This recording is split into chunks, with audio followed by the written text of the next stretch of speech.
On May 8th, we made history when the 5 millionth motorcycle rolled off our assembly line in York, Pennsylvania, and onto the road, ready to carry its new rider to limitless opportunities for adventure and discovery.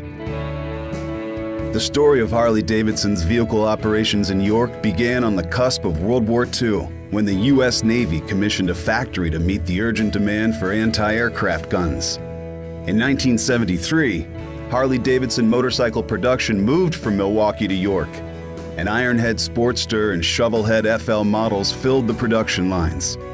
And when a group of Harley-Davidson executives bought the motor company back in 1981, York stayed in the family. Today, workers stamp the sheet metal for tanks and fenders, form and weld our motorcycle frames, apply painted finishes that are the benchmark of the industry, and staff a final assembly line that is the embodiment of our commitment to state-of-the-art manufacturing technology and world-class quality standards.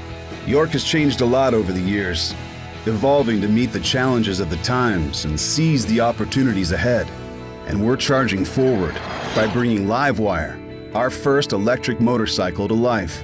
It's the first in a line of electric two-wheelers that will lead the electrification of riding and change the future of Harley-Davidson.